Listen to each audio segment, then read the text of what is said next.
हिंदी में यूपीएससी की तैयारी से संबंधित प्रोग्राम्स को देखने के लिए सब्सक्राइब करें स्टडी IQ-IAS हिंदी। नमस्कार, बहुत बहुत स्वागत है आप सभी का स्टडी IQ-IAS हिंदी में। मेरा नाम है अतुल जैन। तो हमारे पड़ोसी देश पाकिस्तान में राजनीतिक संकट और राजनीतिक विवाद चलना कोई नई बात नहीं है। हम सभी जानते हैं कि किस तरह से वहां पर आमतौर पे सत्ता का फैसला जो होता है वो सेना के हाथ में होता है। सत्ता के निर्णय जो होते हैं आमतौर पे चुनावों द्वारा जो नहीं किए जाते, वो आमतौर पे सेना या फिर कुछ अन्य संस्थान मिलकर चुनावों के निर्णय करते हैं। पिछले दिनों वहां पर चुनाव हुआ भी था, लेकिन हम सभी जानते हैं कि वो चुनाव जो था वो कुछ खास गंभीर चुनाव नहीं था। विपक्ष के सबसे बड़े नेता जो है इमरान खान, उनको जेल में रखा गया था। उनकी पार्टी के चुनाव चिन्ह पर लोगों को चुनाव नहीं लड़ने दिया गया। उसके बाद भी उनकी पार्टी ने बड़ी सफलता प्राप्त करी और जो है सबसे बड़े दल के तौर पे उभरी।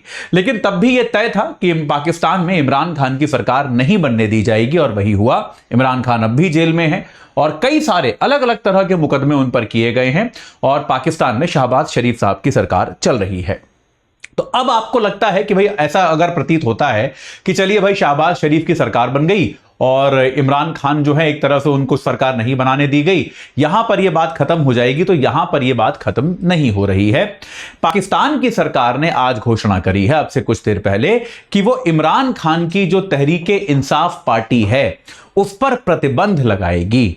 यानी कि इस पार्टी को जो है देश के लिए खतरा बताते हुए इस पार्टी को पूरी तरह से प्रतिबंधित करेगी। यह पाकिस्तान सरकार ने घोषणा की है। ये कोई आम बात नहीं है, क्योंकि आमतौर पे किसी राजनीतिक पार्टी पर प्रतिबंध तब लगता है जब वो सीधे सीधे आतंकवादी या देश विरोधी गतिविधियों में संलिप्त हो। इस तरह से राजनीतिक तौर पर आपकी विरोधी पार्टी को अगर आप प्रतिबंधित कर रहे हैं तो यह निश्चित तौर पर सरकार की शक्तियों का दुरुपयोग है और इससे पाकिस्तान में जो गृह युद्ध जैसी स्थितियां बन सकती हैं, हिंसा वहां पर भड़क सकती है। यह क्या मामला है आपको मैं 5-7 मिनट में बताऊंगा, लेकिन उसके पहले आपको बता देता हूं कि भाई हमारा प्रतिज्ञा बैच जो है वो 18 जुलाई से शुरू हो रहा है सुबह 8 बजे से। एजे लाइव कोड लगा के 27,999 में आप इससे जुड़ सकते हैं। रोज 3 घंटे की live class, mentorship, daily practice questions, pre और मेंस के क्वेश्चंस का डेली आपको समाधान मिलेगा। प्री और मेंस की टेस्ट सीरीज 18 प्रिंटेड किताबें आपके घर पे, और अगर आप प्री क्वालिफाई करते हैं तो मेंस की तैयारी के लिए आपको हम दिल्ली बुलाएंगे। आपका रहना खाना पढ़ना सब इसी खर्चे के अंदर सम्मिलित होगा और आपको यह सारी फीस भी रिफंड कर दी जाएगी। तो आप अगर प्री क्वालिफाई करते हैं तो प्रतिज्ञा बैच आपके लिए पूरी तरह से फ्री हो जाएगा, यह आपको याद रखना है। तो आज ही एजे लाइव कोड लगाकर इस बैच से जुड़ जाइए, ठीक है। चलिए अब आते हैं भाई पाकिस्तान पर। तो पाकिस्तान में क्या हुआ है हम सभी जानते हैं।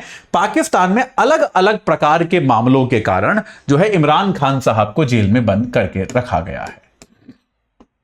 इमरान खान जो कि पहले पाकिस्तानी क्रिकेट टीम के कप्तान थे, वर्ल्ड कप जीता था इनकी कप्तानी में, वो जो है ये जेल में हैं और अनेक मामले इन पर जो है दर्ज किए गए हैं।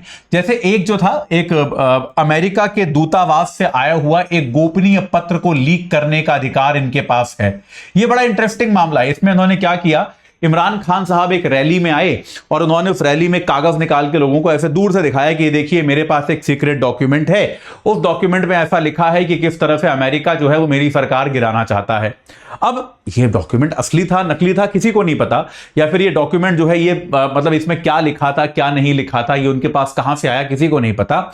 लेकिन क्योंकि इमरान खान ने स्वयं क्लेम किया कि ये एक अमेरिका की सीक्रेट एजेंसी का डॉक्यूमेंट है, तो निश्चित तौर पे ये सीक्रेसी एक्ट का जो गोपनीयता का कानून है उसका उल्लंघन है। इसके लिए भी इमरान खान पर मुकदमा किया गया। इसके अलावा भ्रष्टाचार के मुकदमे इमरान खान पर किए गए और तो और गैर कानूनी विवाह का मुकदमा भी इन पर किया गया कि इनकी जो शादी है वो गैर कानूनी है। इनकी पत्नी ने 2 तलाकों के बीच में जो समय होना चाहिए वो पर्याप्त समय नहीं दिया, तो विवाह के को लेकर भी इन पर मामले दर्ज किए गए। इसके अलावा पाकिस्तान में जो हिंसा हुई थी, सेना विरोधी हिंसा जो हुई थी, उसमें भी इन पर मामला दर्ज किया गया है और इतने सारे मामलों के तहत जो है इमरान खान को जेल में रखा गया है। लेकिन तब भी इनकी पार्टी के लोग जो है वो इंडिपेंडेंट के तौर पे, निर्दलीय के तौर पे चुनाव लड़े और अच्छी खासी सफलता भी लेकर आए। किसी भी राजनीतिक दल से ज्यादा सीटें ये लोग जीत कर लाए, ठीक है। हालांकि सरकार इन्होंने नहीं बनाई। तो अब जो है पाकिस्तान के जो सूचना एवं प्रसारण मंत्री हैं, उन्होंने ये बात कही है कि हम क्या करेंगे, इमरान खान साहब की जो पार्टी है क्या नाम है इनकी पार्टी का? पाकिस्तान तहरीके इंसाफ, पीटीआई इसको कहा जाता है, पाकिस्तान तहरीक ए इंसाफ, पीटीआई, पाकिस्तान तहरीके इंसाफ। ठीक है, इस पार्टी को हम पूरी तरह से प्रतिबंधित कर देंगे। इन्होंने आरोप लगाया है कि यह पार्टी जो है यह देश विरोधी गतिविधियों में संलिप्त है। इस बात के हमारे पास पर्याप्त आधार हैं और ऐसे में अगर हम पाकिस्तान की तरक्की चाहते हैं, पाकिस्तान की प्रगति चाहते हैं, तो हमें इस पार्टी के साथ आगे नहीं बढ़ना चाहिए। इस पार्टी को हमें पूरी तरह से प्रतिबंधित कर देना चाहिए। यह बात इन्होंने कही है। इन्होंने आरोप लगाया कि इन्होंने ना सिर्फ पाकिस्तानी तहरीके इंसाफ ने न सिर्फ पाकिस्तान की सेना पर हमला किया, जो आरोप लगाए गए हैं वो क्या हैं? एक तो भाई सेना पर हमला किया और अमेरिका के साथ यानी कि दूसरे देशों के साथ संबंध खराब करने की भी कोशिश की, विदेशी संबंध जो है वो भी खराब करने की कोशिश की। ये बात भी इन्होंने कही। और इस दौरान इन्होंने क्या की? इस पूरी प्रक्रिया के दौरान पाकिस्तान, हम सभी जानते हैं, गहरे आर्थिक संकट से जूझ रहा है। तो इस संकट के दौरान इन्होंने आईएमएफ से जो वार्ता पाकिस्तान की चल रही थी, जिसने पाकिस्तान को पैसा दिया है ताकि पाकिस्तान अपने संकट से उबर पाए, आईएमएफ से वार्ता में भी पाकिस्तानी तहरीके इंसाफ ने व्यवधान डालने की कोशिश करी है। तो इस कारण से इन्होंने कहा है कि यह पार्टी जो है यह राष्ट्र विरोधी है और राष्ट्र विरोधी होने के कारण हम क्या करेंगे? इस पार्टी पर पूरी तरह से प्रतिबंध लगाएंगे। उन्होंने यह भी कहा है कि हम इसमें न्यायपालिका को भी विश्वास में लेंगे कि वरना ऐसा ना हो जाए कि हम प्रतिबंध लगा दें, कल को सुप्रीम कोर्ट उस प्रतिबंध को रद्द कर दे। तो ऐसे मामलों में बेहतर है कि न्यायपालिका भी सेम पेज पर हो। तो इसके लिए हम पहले कोर्ट में भी पिटीशन डालेंगे, पाकिस्तान की सुप्रीम कोर्ट में भी हम एक याचिका डालेंगे कि पाकिस्तानी तहरीके इंसाफ पार्टी जो है उस पर पूरी तरह से प्रतिबंध लगा दिया जाए। और इसके जो लोग हैं, इसके अलावा जो सरकार ने, पिछली सरकार ने जो निर्णय लिए थे उसके कारण पाकिस्तान के जो पूर्व प्रधानमंत्री हैं इमरान खान, पाकिस्तान के जो पूर्व राष्ट्रपति थे अलवी साहब और तहरीके इंसाफ के अन्य कुछ सदस्यों पर और मुकदमे भी चलाए जाएं, जिसके कारण जो है उन लोगों का जेल में रहना सुनिश्चित किया जा सके। अब देखिए, ये जो कदम है पूरी तरह से राजनीतिक है, इसमें कोई डाउट नहीं है। तहरीके इंसाफ पार्टी कोई बहुत महान पार्टी नहीं है, लेकिन तब भी देश की सबसे लोकप्रिय पार्टियों में से एक है, इससे आप इनकार नहीं कर सकते। इमरान खान आज भी पाकिस्तान के सबसे लोकप्रिय राजनेता हैं, इस बात से आप इनकार नहीं कर सकते। तो ऐसे में उनकी राजनीतिक पार्टी पर प्रतिबंध लगा देना और यह सुनिश्चित करना कि अब यह पार्टी कभी चुनाव ना लड़ पाए या फिर कभी राष्ट्र की मुख्य धारा में शामिल ना हो पाए, यह सिर्फ एक राजनीतिक कदम है, जिसका तात्पर्य यह है, जिसका लक्ष्य यह है कि इमरान खान के राजनीतिक करियर को खत्म कर दिया जाए।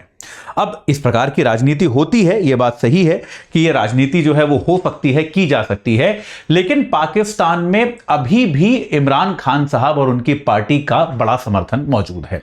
तो ऐसे में अगर इस तरह का कोई कदम उठाया जाता है तो इस बात की पर्याप्त संभावना है कि पाकिस्तान की सड़कों पर हिंसा भड़क सकती है। इस पार्टी के समर्थक जो हैं, जो इस पार्टी के प्रशंसक हैं, इमरान खान के प्रशंसक हैं, या फिर जो वर्तमान सरकारों से नाराज हैं, क्योंकि आप इस बात को समझिए कि अगर आप इमरान खान को हटा दें तो पाकिस्तान बहुत हद तक 90s के दशक में अब भी फंसा हुआ है। जब मैं विद्यार्थी हुआ करता था, स्कूल में जाता था, तब भी नवाज शरीफ प्रधानमंत्री थे। अभी भी एक तरफ से नवाज शरीफ ही प्रधानमंत्री है, उनके भाई हैं, लेकिन सबको पता है कि असली प्रधानमंत्री कौन है। तो पाकिस्तान जो है वो उसी प्रकार की पिछली पीढ़ी की भ्रष्ट राजनीति में फंसा हुआ है, जिससे लोग काफी नाराज भी हो सकते हैं।